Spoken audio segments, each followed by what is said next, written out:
The Pixel 3a.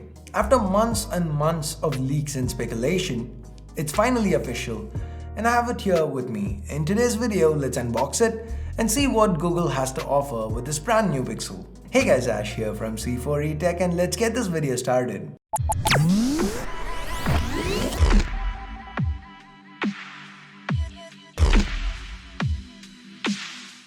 Now before we begin, I'm sure by the time you're watching this video, you know the price, right? Everybody knows the price. So what do you think about it? What do you think is a fair price for the Pixel 3a? Let me know in the comments below. And while you're at it, if you do end up liking what you see in this video, please do turn on notifications by hitting that bell icon. So let's now get to the unboxing part. We have the Pixel 3a box in here. From the pictures on the outside, it looks very similar to the Pixel 3 XL box.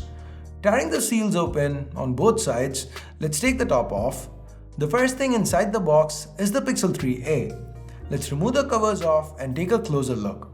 Now, a quick point to note here is that while the Pixel 3a might look similar to the older Pixel phones, this is not glass, it is plastic. The upper part has a glossy finish, while lower below it is more of a matte look. In hand, the phone feels incredibly light and compact since it weighs just 147 grams, and the display it's just 5.6 inches. This is one of the reasons why the Pixel 3a feels very easy to use single-handed. That said, like with the Pixel 3, the bezels here are pretty big. At least Google has made good use of them. The earpiece also doubles as a speaker, so yeah, we do get stereo audio on the Pixel 3a. Both speakers are quite loud, and combined with the Full HD Plus gOLED display, the media experience should be good. Now this is an 18.5:9 panel. It has HDR as well as wideband L1 support, so we can watch our favorite videos or TV shows in rich, vibrant colors. One more thing worth noting is that for protection, Google has gone with Dragontrail Glass instead of Corning's Gorilla Glass.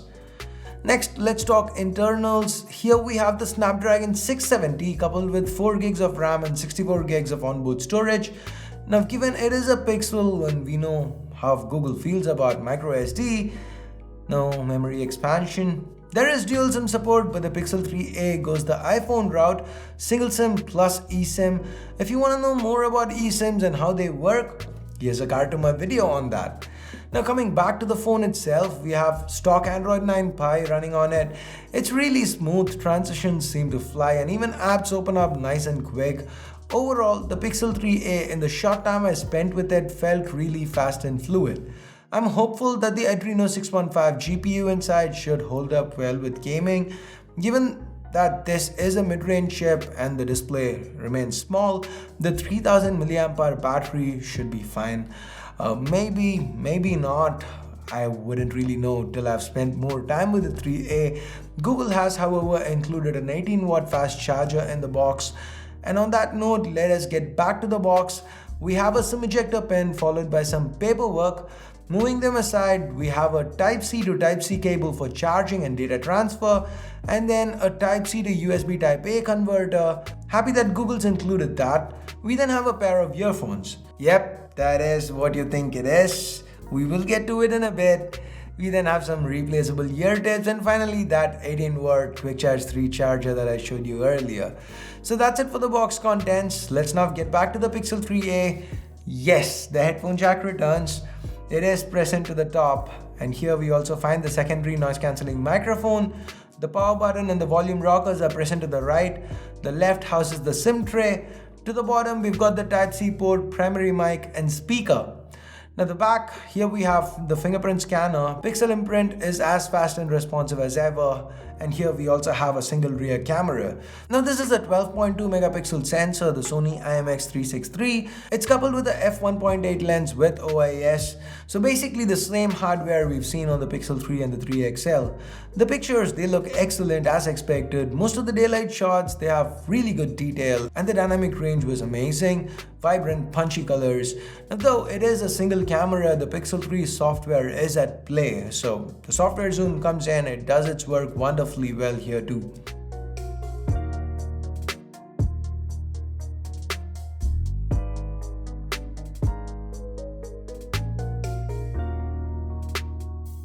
Low light brings with it night sight, so of course I'm sure you guys know how this one goes. Crazy good shots, it's like turning on a switch, good stuff.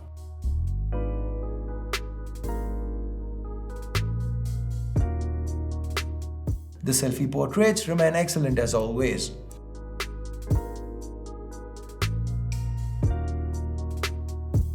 "4K 30 FPS is the max resolution here. Electronic image stabilization also works at 4K 30 and it is amazing. The stability, it's almost like shooting with a gimbal. Blown away by how good it's been. So finally, we get to pricing, and here's where my happiness and love for the Pixel 3a kinda came crashing down. The 3a is priced at 40,000 rupees. Now that's a lot of money for a Snapdragon 670. I mean, the excellent Pixel 3 cameras do make it alluring. The Pixel experience, the Pixel cameras, the fast and assured updates. Now these are what Google expect you to pay for. But still, I can't help but feel 40,000 rupees might be asking a little too much for a 670 with a plastic build. But what do you think? Do you think it's worth it?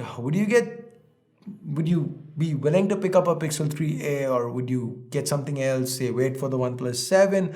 Let me know in the comments below, and as always, like or dislike based on how you felt about the video. Subscribe to C4E Tech if you haven't yet, and ring that bell for this is the Pixel 3a. It rhymed, but it's a bad pun.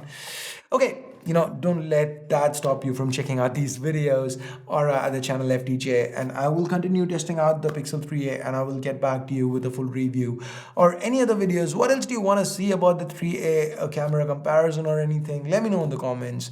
And I guess that's it. Thanks a lot for watching. Till next time, my name's Ash. You've been watching C4E Tech, and I'm signing off for now. You guys have a great day. Bye-bye.